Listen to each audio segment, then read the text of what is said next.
thinking back on it, I'm literally gonna cry. It's like a big eyesore. I'm like, boy, I love you, but like, you're too. She freaking wrote her heart out, but why? When does a Taylor Swift Joe Jonas thing? Hi everybody, welcome back to my YouTube channel. Is back talking about books, and today we are going to be talking about Happy Place by Emily Henry. Don't ask me why I have this edition of this book. I don't have the American edition. I always have the American editions of all of them, but I bought it on Amazon and I wanted paperback. They don't have paperback in the American edition, so this is the version they sent me. Emily Henry, Queen. This is going to be a review, a very, very chaotic, all over the place review, because my emotions reading this book, my thoughts reading this book were all over the place. So that's what the review is going to be a reflection of, how I felt reading it. Just an overall preface. I will have spoilers. I just want to get into everything that I thought and just put it all out there of all of my thoughts. It's going to be very disorganized. I tried to organize it in my Google Doc. I have this long thing of everything that I thought. I could not for the life of me put this in an organized way and talk about everything I wanted to talk about in a way that felt organized to me. So I'm just gonna say it all out, and that's what this review is gonna be. A very messy, all over the place review, just like what this book made me feel. Messy and all over the place. Overall, general, very short, what I thought of the book. I think it was very flawed. As a romance book in particular, was it good? I don't know. Was the plot flawed? Yes. Was there miscommunication? Very much so. Did I really care for these two main characters like I did other main characters of Emily Henry's? Not as much, but by the halfway point of the book and on, did I feel like this author, Emily Henry, put into words about what I felt in my life as an early 20s person just trying to live life. Yes, I felt like she put every emotion that I have felt into words and put it out there. I just felt very validated reading this. But as a romance book, I don't know about it. I couldn't even rate this book. Overall, I gave it a 4.5 out of 5 stars just because of how this book made me feel. The lessons that I learned, the way that it put everything that I have been feeling. This book is the essence of who I am as a person and my life philosophy. It put that into words for myself. It put that into words for me. It made me feel something so emotionally visceral that, yeah, I had to give it a higher rating than I would most books. Just as a book. As a plot overall, don't know about it. As a romance book in particular, I don't know about it. I just know that there's so many flaws. It's not my favorite Emily Henry book, but because of how viscerally emotional it made me feel, I just had to give it a high rating, and that's why I'm so conflicted about this book, and we're going to get into all of it. We're going to get into the meat of everything. Just get into it. Let's get started. This might be a very long video. I don't know how long it's going to be, but I have 3.5 pages worth of notes. So we're gonna get into it. If you don't know what Happy Place by Emily Henry is about, I'm gonna give you a little brief synopsis.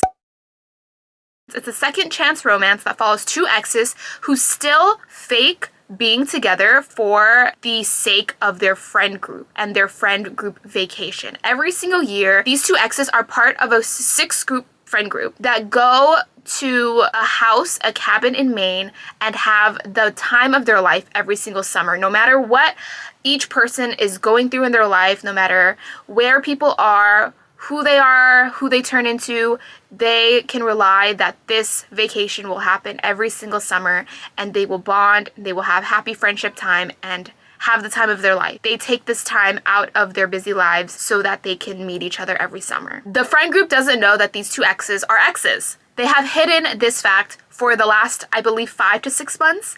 They decide to hide that they are broken up so that everyone can have a fun time on what is found out to be the last final trip to Maine. The final trip, they call this place their happy place in Maine, in this cabin every summer. And this is the last time that they will be doing it because one of the friends who owns the house, whose family owns the house, is selling the house. This will be the last time that they will be able to use it. The two exes say, okay, let's just be civil. Let's not tell everybody that we're broken up until the end of the trip, because there's also going to be a spontaneous wedding between the other two friends in the group, and let's just get through the trip, get through the wedding, fake being together. We'll tell them at the end of the trip. We'll tell them that we're broken up. And so this is what they do. This book also has dual timelines, so it goes through the present timeline on the trip to Maine, what's happening in this summer, and then they have the past timeline that follows the beginning of the main couple's relationship and onward. Through the beginning,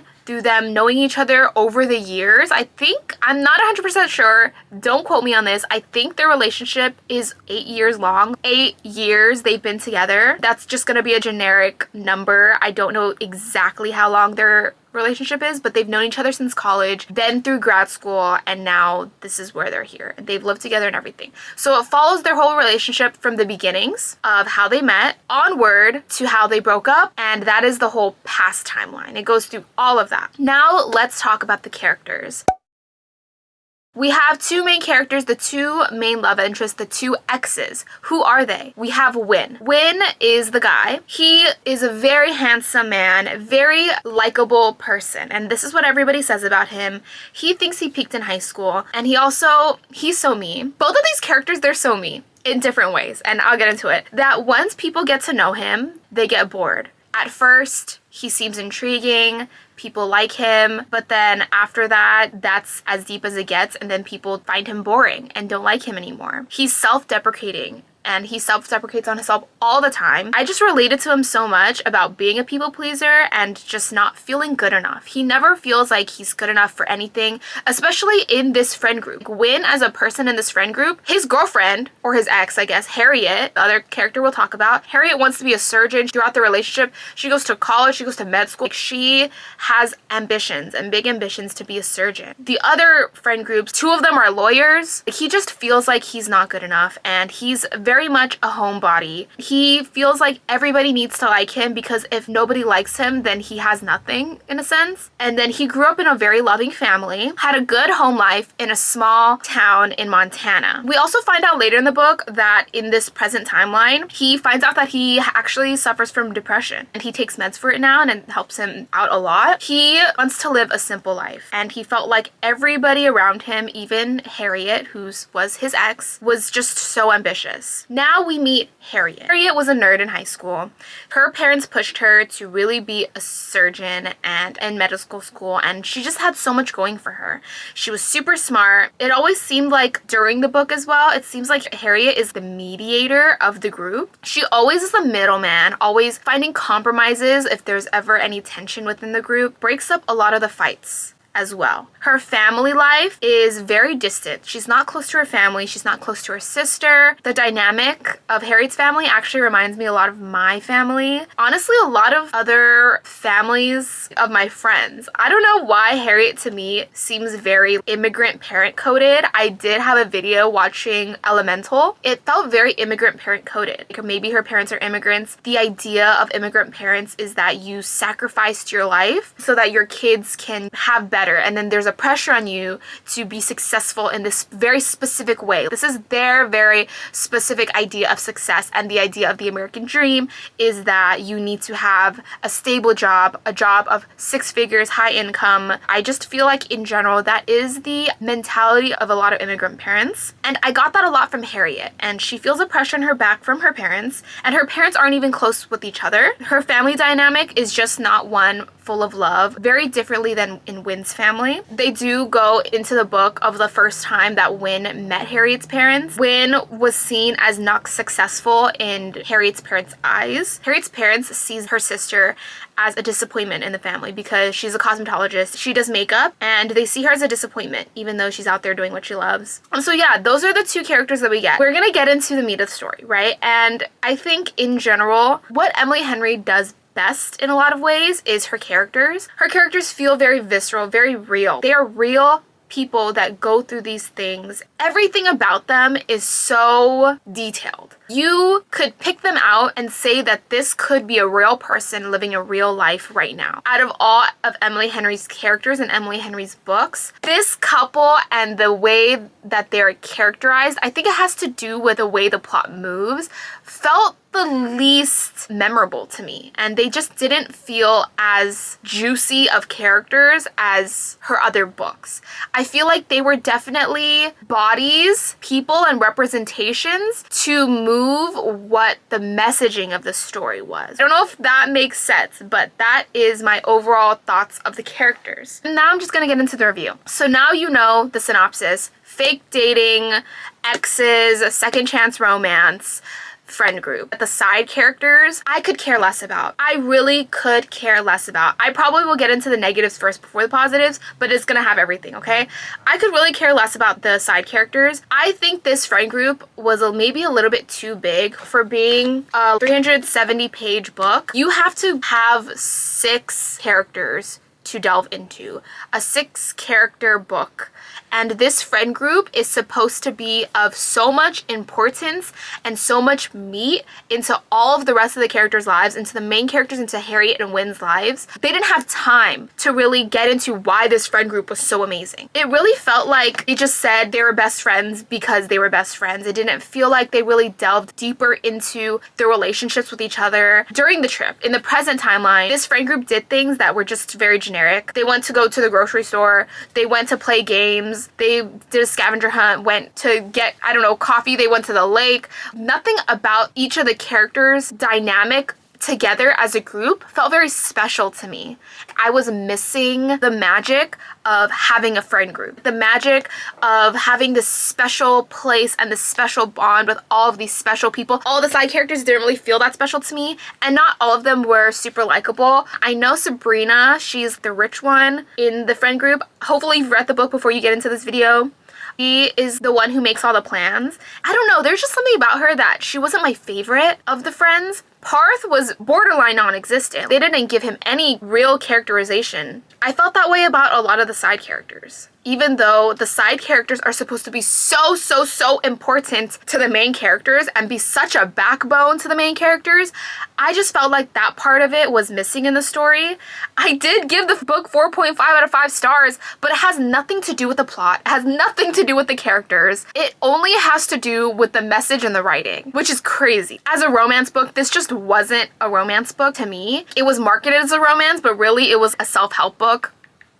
And it seems like Emily Henry wanted to write a nonfiction book and decided to use romance as a way to get the message across, which I really like. There's just a lot of difficulties with the plot. One of the main issues was the characters. It took too long to care about these characters, even the main characters. So everything that I was talking about, the characterization of Harriet, the characterization of Wynn, and who they were as people, about their home life, about their family life, we don't get any of that information until the halfway point. We don't get anything about their relationship, how they interacted with each other, how they were with each other, really, until the halfway point of the book. And I think that is kind of what's a downside of having this dual timeline, is because in the present timeline, we're supposed to be seeing these two scorned lovers, these two lovers that aren't together anymore, have to be close to each other, but they just, something happened and they just can't. I understand the mystery aspect, but because we don't get the history until halfway through, I'm just like, apparently these two characters really love each other. It seems like they still love each other, especially there's so much tension in the beginning. But why? I don't even know these people yet. I don't know these people at all. I don't know why they are soulmates for each other, why the entire friend group is saying that they're soulmates for each other. I understand this is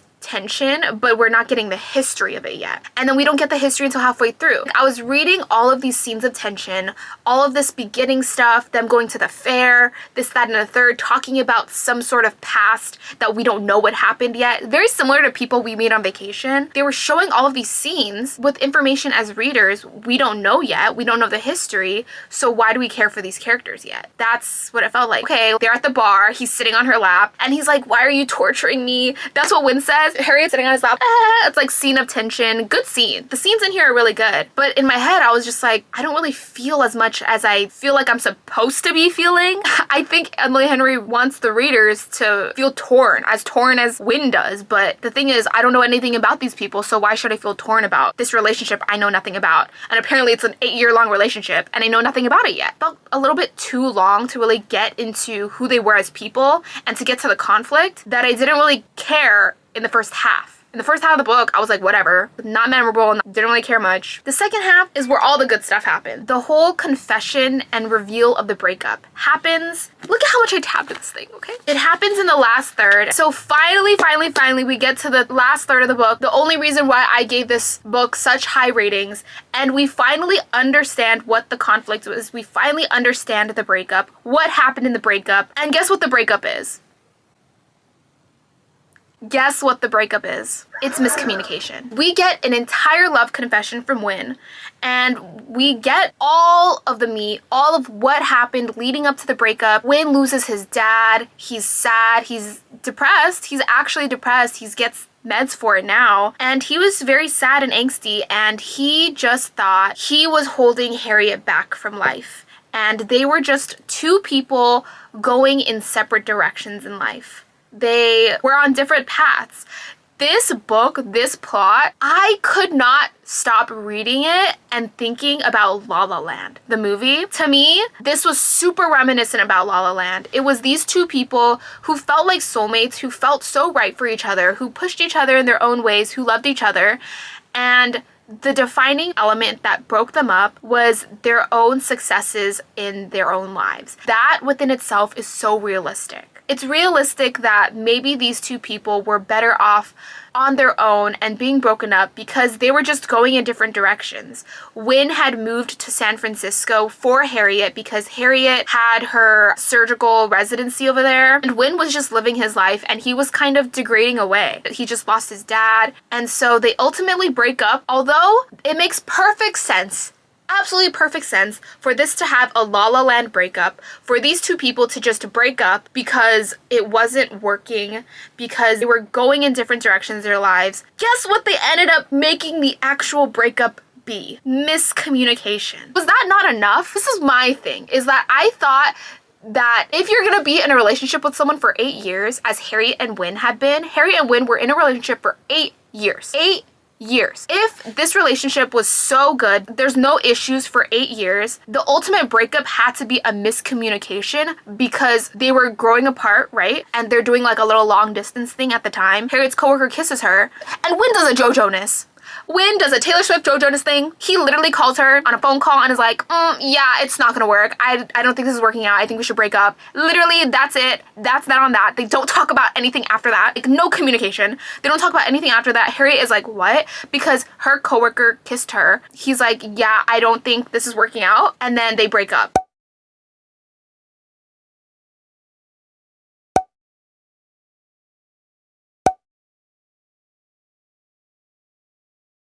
She just feels so taken aback. Wow, that came out of nowhere. They break up, and then the first time they see each other again is in Maine for the trip. They are grown as adults, and I've seen Emily Henry do this before in her other books. Tell me why all the issues were already there. Why couldn't they? It felt like this couple's breakup didn't make sense. They had been together for 8 years. They already had, the conflict was staring at you right in the face. The conflict was that their lives were just going different ways. And no matter what, it's not like she could move to Montana or he could stay in San Francisco because he was depressed. They already had the conflict there. The breakup essentially was inevitable. She was gonna be in school for 2 more years. The breakup was inevitable, and that's what it made it feel like even after the miscommunication. And then they have this whole around page 280 where Win finally tells everything to Harriet, tells Harriet why they broke up. They could have done that 6 months ago, because even after that, after Win confesses everything, Harriet says, because you just left Win and it felt like you didn't trust me. I spent months trying to be mad at you for blaming me and judging me for something I didn't even do because I didn't even kiss that guy. Like, you hated me or felt nothing for me until suddenly you act like nothing's changed and you tell me you never thought I cheated on you and you kiss me like you love me. And then she says, I know I did. I don't understand that after everything, I still let you walk all over me, basically. Because Win honestly, like, love him to death, but he also just doesn't do anything for the book. He just goes with the flow. There's no groveling, there's no nothing. He just thinks he's doing whatever is best for Harriet, but just wants Harriet to be happy, which I love, but he never confesses anything of his feelings. It's always Harriet having to ask Win, always Harriet being the one to move things along in the relationship. And I'm like, boy, I love you, but like, you need to move your ass and try to get your girl. She says, I have this gaping wound and I have no idea how it got there. It's killing me hearing how happy you are without even understanding. Like, I don't know what I did to make you feel so miserable. That's what Harriet was feeling. Oh my god, just thinking back on it, I'm literally gonna cry. The way it's written, the utterly gut-wrenchingness you feel when you're reading it, it's like, that's the meat of it, you know? And they talk about everything, and Win goes through this entire confession about how it wasn't him. I never thought you cheated on me with that surgical resident. It just was that we were going in two separate places, and I thought I was the one making you miserable. They thought that they were making each other miserable, because it is true that when they catch up in the present timeline, Wynn is in a better place. Wynn is happy in Montana. Wynn is making furniture. Harriet feels like maybe she's in a better place. She's actually, I don't even know if she was in a better place, but it's like they were okay without each other, and they were doing what they needed to do to be adults and live an adult life. And that's what I love about this book. And Wynn says that. Wynn says, we just couldn't be with each other anymore. It wasn't him. It wasn't that I thought he were cheating on me. It's just that the relationship wasn't working. And then you think this whole confession happens. They finally know the truth about everything. The miscommunication is gone. They know the truth. You think, right, maybe they'd get back together, but they don't. They don't get back together. They don't get back together at all. They talk about it. They still have all these issues. They still have all these conflicts. His life is still in Montana. Her life is still in San Francisco. They still cannot be together. But at least it's all out in the air. It's all out in the open. But in my head, as a reader, I'm thinking, I just didn't get why they needed to add the miscommunication on top of it when it doesn't make sense for the couple. If a couple has been together for 8 years, you're really gonna allow a breakup to happen within a phone call? It made absolutely no sense to me. 8-year relationship. I'm just gonna say 8. I don't know how long it was, but an 8-year relationship, and you're gonna let it go over a phone call and have no other explanation other than that, when in reality that phone call could have been longer. It could have been the passage that we got, the reveal that we got of Wynn spouting out his feelings and saying why they actually broke up. And either way, the end result would have been the same. The end result would have still been they had to break up. They had to break up. The phone call literally didn't have to be a miscommunication. It could have been, Harriet, I don't think this is working. We're living 2 separate lives. You're happier without me. I feel like I'm holding you back. Like, you don't want to tell me anything about your life also. I'm happy in Montana. I can't go back. I have my family. I think we should break up. It could have been that, instead of the miscommunication of, hey, this guy made out with me, but like, I didn't like him, I swear. I think we should break up. Like, what? Why the miscommunication? I really didn't get that for this couple. So that was one flaw that I had for the book. The reason why they broke up, Wynn was just a sad, angsty boy, and he thought it was better to let her go. He didn't feel like he deserved her, and that they were drifting apart anyways because he lost his dad. Wynn is so real. Wynn is so real. On page 285, he says, I wanted to be special, and since I wasn't, I settled for trying to make everybody love me. That was so random. That was a random quote I had in here, but I really resonated with me. That is most of what I thought, what I didn't like about the book. Okay, it was the plot. It was the plot. It was that the characterizations weren't as strong. It was the way that the plot was structured. I didn't really like it, but, a big but, big booty, okay? Big but. There's just something about the way Emily Henry writes that the characters, even though they weren't the best of Emily Henry's characters, once you finally knew them as people, they're just so good. They're written so well. They're full, realized people. They're tangible. The emotions in the book, in the last third especially, they run so deep. She's just such a good character writer, and this book, she did not put out any of the stops. Like, I don't know what that phrase is called, but she just put her whole Emily Hussey into this. She put her all into her writing, and this book made me feel like I couldn't be a writer because she just wrote so viscerally. She's just an amazing character writer. I didn't really get that in Beach Read. I think I should reread Beach Read. For some reason, everyone loves that book. I think I was just in my early stages of reading. I didn't get through it, but I got that in Book Lovers, and Book Lovers is still my #1 Emily Henry book. She's just such a good character writer, and you just feel so many emotions reading it. The whole reason that the breakup still works, even after having the whole confession, was that they don't really communicate at all. And they fix that throughout the book as well. They literally have a whole conversation about, oh, how does a fight work? The logistics of a fight. I was like, okay, healthy couple, because they talk about fighting, and they're literally communicating about, I think we're fighting right now. And when he goes, yeah, we are. Harriet says, yes, this is a fight. He says, there's rules to fighting. And she goes, what's the rules? And they talk about the rules of fighting. Kind of cute, okay? Kind of cute. Kind of liked it. Harriet was really bad at communicating at first as well, after being someone for 8 years. And they didn't really communicate that well. Harriet thought that if I needed nothing from him, throughout their time of tension in the past, of living in San Francisco together, Harriet thought if I needed nothing from him, then they would get through it.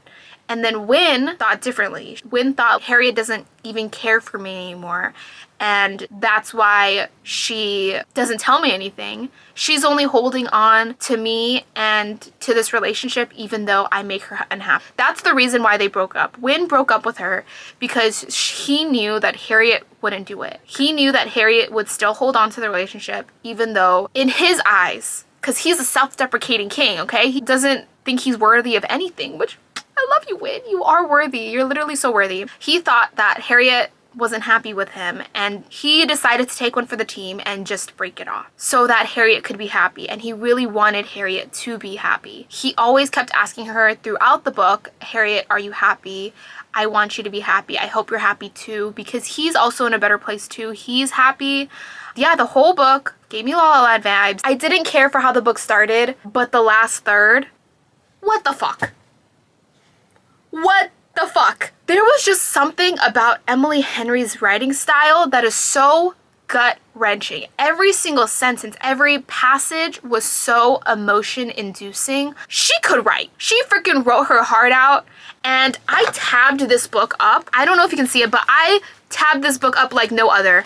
I had so many tabs going on because everything just felt so important. The last third of the book, I was all over the place.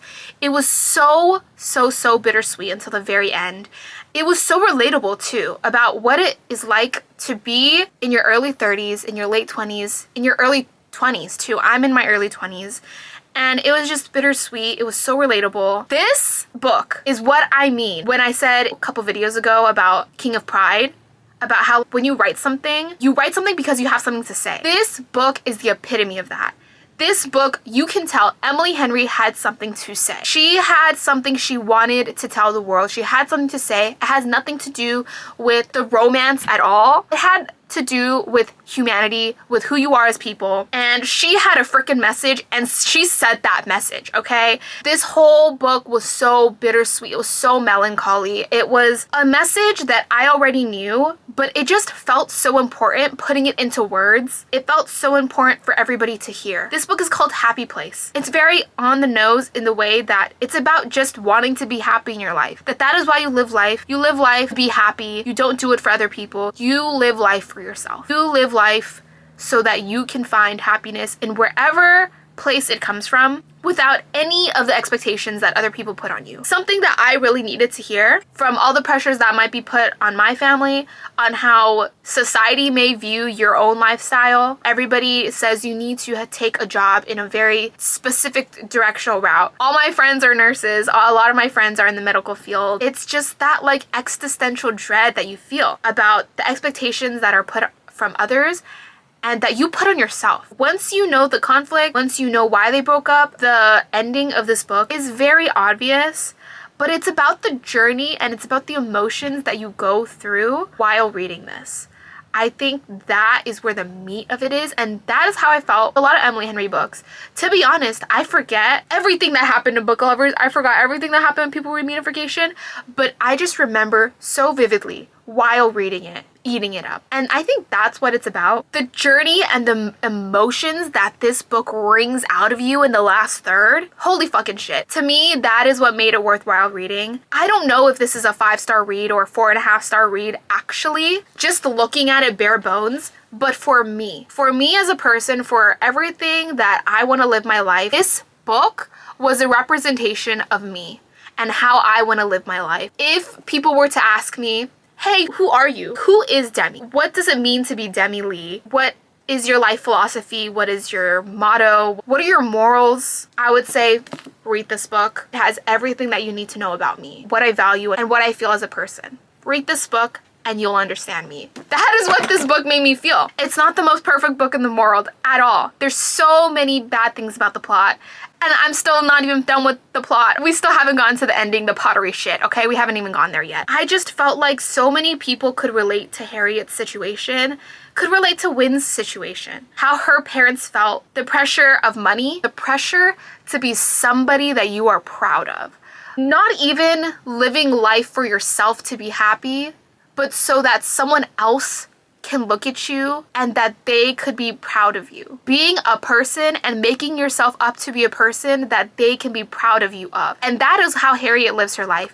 She wanted her parents to be proud of her. That is why she went through hoops, through med school, through all of this, and convinced herself that she liked it. It's because she wanted to be someone that her parents could love. And it's about being... I can't, anyway. Moral of the story, okay? Moral of this whole book. This book is not a romance book. This book resonated with me so much, and equating it to just a romance book, it doesn't really do it justice for what it was. For me, at least. I feel like I love a good romance book. This book wasn't a good romance book. This was a self-help book marketed as a romance book. I just don't think it was a romance book. There was really no romance in it. It is about a couple. Never in a million years would I personally think that living in Montana would be a good ending to any story. But for this, it just felt so right. And I was so happy for them when they moved to the ass crack of nowhere, Montana. I'm sorry to you, Montanians. I am so sorry. I don't mean that in a literal way. I'm pretty sure Montana is beautiful. I just mean it in the way that I am a city girl. That is all I mean. If I'm talking crap about Montana, I don't actually mean it. I'm just a city girl. That's all I mean. On a story level, on a plot level, this is probably my least favorite of her works. On a character level, the same. Like, I didn't really care for anybody. But on a plot level, miscommunication, no communication, nope, didn't like it. After how long their relationship was, a 4-minute phone call, nope, didn't like it. But on a visceral level, on an emotional level, this just hit the spot for me. This hit the spot for me, okay? This was everything. Let me take my B-roll. Say hi, guys. I wasn't really buying the love story in the beginning. Still wasn't really buying it towards the end. It seemed like Emily Henry had a very specific thing she wanted to say about life, about happiness, and all of that. And she said it through the voice of the characters, which I really like. To equate this book to a romance book, it just doesn't do it for me. Everything about her life philosophy through the guise of a romance, that is what I felt like with the essence of the story. The essence of the story is self-help book under the guise of a romance book, telling the message through the voice of the characters. All of this whole review, just to say, I have a love-hate relationship with this book. 4.5 out of 5 stars. Okay, let's get into the ending, the actual plot. Let's go back to the plot. You are gonna give up medical school for pottery? I'm sorry. I understand that is the message of the book. I wholeheartedly agree with the message of the book. But you are gonna give up medical school for pottery? There was really no other solution? Like, what? And it came out of nowhere. Felt like the pottery solution came out of nowhere. Because she says it a little bit here and there. Oh, I did pottery. I took up pottery when I really liked pottery a little bit. They don't bring it up throughout the book. It just says it all the way at the very end when she goes and does pottery a little bit. And then she gives up residency for something that they don't even mention throughout the book. Like, at least mention it throughout the book a lot. They didn't even do that. They mentioned it once or twice. Felt like pottery ex machina. Felt like it came out of nowhere. Really, I understand that that is the message of the book. But let's be a little bit realistic here, okay? Let's be a little realistic. How are you going to pay your student loans? Maybe Wynn will pay it for her, okay? Wynn's making hella bank, but how are you gonna pay your student loans off doing pottery? And to me, this is why I didn't really like this ending, because the whole message of the story was to do what makes you happy, do whatever you want to do that makes you happy as a person, as a human. But throughout the whole book, she talked about how much she liked med school. Maybe it's her trying to convince herself that she liked it and she really didn't. She talked about how much she liked science. She grew up liking science, grew up liking medical stuff. She couldn't have gone into the same field of doing that. And she never talked about throughout the whole book. It was a hobby that she just picked up right then and there. It wasn't like she had a passion for pottery throughout the whole book. They talk about doing what makes you happy, but literally, do we even know that pottery makes her happy? Like, do we know that for a fact? That pottery is gonna make Harriet happy in the long run? I'm not convinced of that because they don't even talk about it throughout the book. I would understand more so if throughout the entire book, Harriet crochets all the time and she takes up crocheting as a hobby, and she ends the book putting a little Etsy shop of her crocheted things. Like, that would make more sense than her never talking about pottery, taking up pottery at the very end, and then gives up her whole life because pottery seems cool right now. I understand, like, okay, that's the message. Like, oh, maybe she likes pottery now. She might want to change it later. The whole point is you don't live your life for your career. But I was just, it's like a big eyesore. It's a big book sore. You can't not look at it, and you can't not see that plot point and not talk about it because it's just in your face. Like, really, pottery? Really? Really? Also, the ending. I understand it's supposed to be a happy ending, but to me, another thing that was very unrealistic is that after moving to Montana, after telling her parents everything, Harriet talks to her parents saying, oh, I'm moving to Montana with Win. I'm gonna do pottery. Very slowly but surely, her parents are on board and okay with it. Her mom literally just tells her, I just want you to be happy. Okay, sure, Jan. I just think that is also unrealistic. That was a big eyesore as well. That seems out of character for the parents. To me, it would have made sense if they just allowed the parents to not be happy for her, allowed her to live her life, allowed her parents to just be mad at her for quitting med school, and just leave it at that, and maybe have a better relationship with her sister. That would have been a better happy ending than her mom just being like, oh, honey, I just want you to be happy. No. That is so out of character for the parents. No way these parents, we've gone out through the entire book that they are like this, right? They put pressure on their kids. They have a very specific idea of what success is. Would be okay allowing their child that they put all this pressure on to just say at the very end, I just want you to be happy. I understand you want a happy ending, but that's just so unrealistic to me and so out of character. It just felt like an entirely different book by the end. The entire book, she talks about how much she likes medical stuff.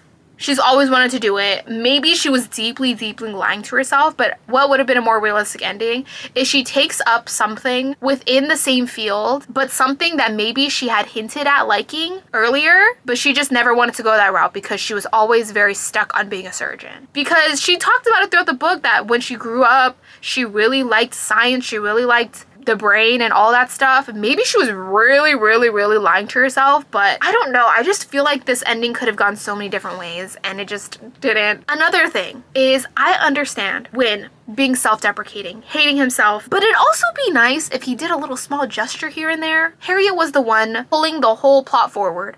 Win did nothing. Win just stood there and took it. He just sat on the sidelines, took it, waited for Harriet to come and confess her love and confront Win about everything. He just sat there and let it all happen. Win, to me, is the grown-up version of Connor from The Summer I Turned Pretty. Oh, woe is me. Win was Connor from Summer I Turned Pretty, angsty little sad boy in the body of a golden retriever boy. That is what he was. Honestly, that's really fitting for his character, now thinking about it, because they say throughout the book that his face and he is just a face of contradiction. They describe him as looking like a face of contradictions. And in conclusion, the beginning was slow, didn't really care for the plot, and the ending was rushed, and also didn't make sense for some of the characterizations of these characters we learned about. But this book also utterly gut-wrenched me and made me feel things in my heart that I feel like were so needed, and it was written so well.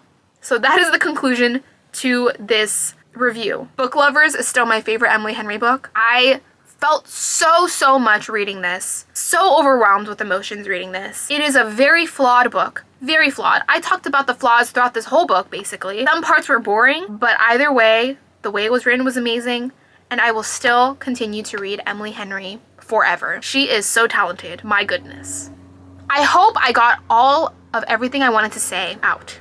If I'm missing something, I will be so mad at myself. Thank you so much for watching. Please, please, please let me know your thoughts down below about what you thought about this book. I really want to talk about this with people. I love you so much. I loved and I hated this book. Love-hate relationship with this book. And I will see you in the next video.